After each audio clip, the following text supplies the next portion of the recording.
If you live with any type of diabetes or even pre-diabetes, you've probably been told to either lower or to watch your A1c. Your doctor might have told you to manage your blood sugars and change your diet. But what does that really mean? How do you know if what you're doing is working?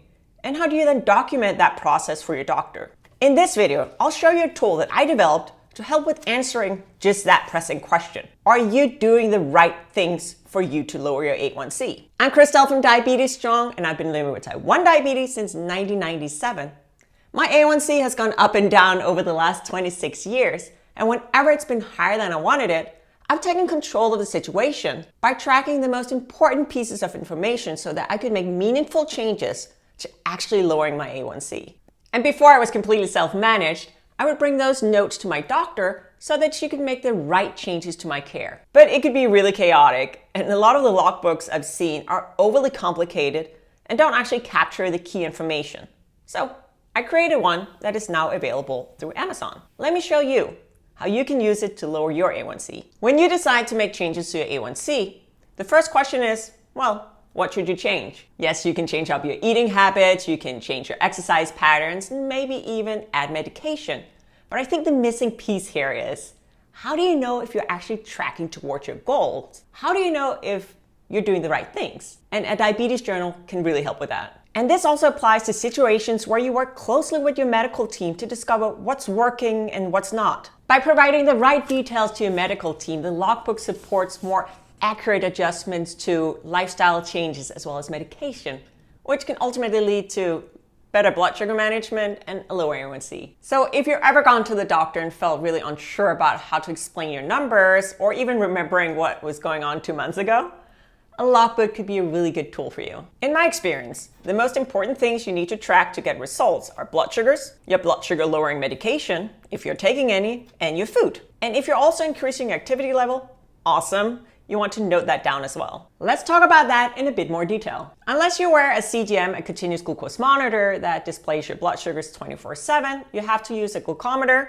a glucose meter, or just a meter, whatever you choose to call it, to measure your blood sugars. I find the most beneficial times to measure and track blood sugars are right when I wake up, before and after meals, and when there's a long time between meals, such as in the afternoon and before bedtime. I'm often asked how long after a meal should you measure your blood sugars, which is an excellent question. Generally, we want to measure our blood sugars an hour and a half to 2 hours after meals. We do that because the goal is to get our blood sugars down into a healthy range within that time frame. If your blood sugars are not back in range within that 1.5 to 2 hours, it could indicate that you might want to make some changes to help your body get your blood sugars back in range. Those changes could be to what you eat or the quantity.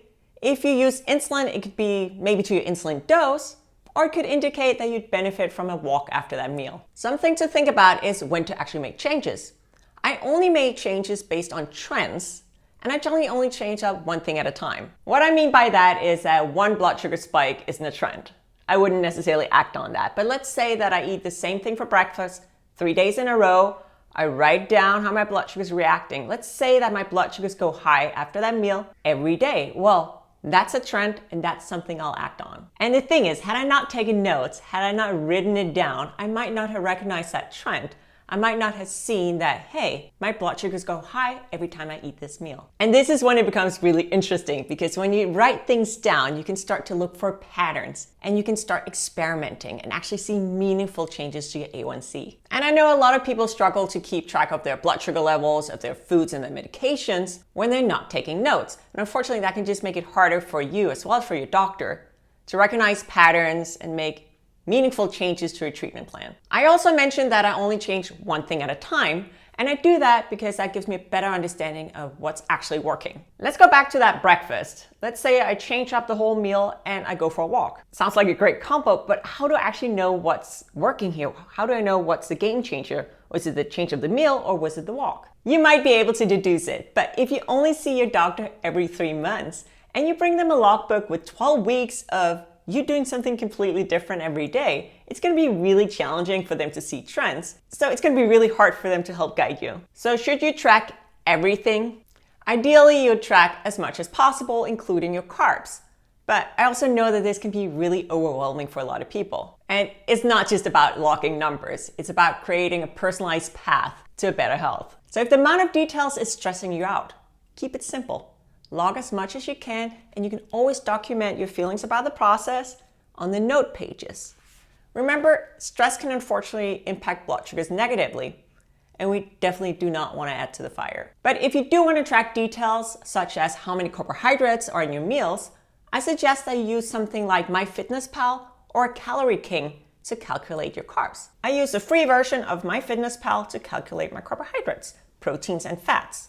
It works great for me, and if you flip your phone horizontally, you'll see the complete breakdown. I found that with consistent tracking, you gain a clearer understanding of how daily choices impact blood sugars. And this just enables more informed decisions. But after using a blood sugar log for a while, I find that I start to fine-tune which kind of information that I need to collect and where I need to focus my efforts. I also find that I don't need to log everything all the time. I log everything when I need to get back on track, if I want my doctor's input on something, or if there are certain foods or time of day that are particularly challenging. And in these situations, I find the structure that I've outlined in my logbook really helpful. I didn't want this whole video to be a sales video. I'm not a salesperson. So I hope it's given you an overview of the benefits of logging your diabetes numbers. But if you do want your own diabetes logbook, you can find it on Amazon. And if you want to learn everything I know about A1c and how I keep my A1c low, check out this video where I show you 19 things that I do to keep my A1c exactly where I want it. And while you do that, why not subscribe to my channel and turn on notifications?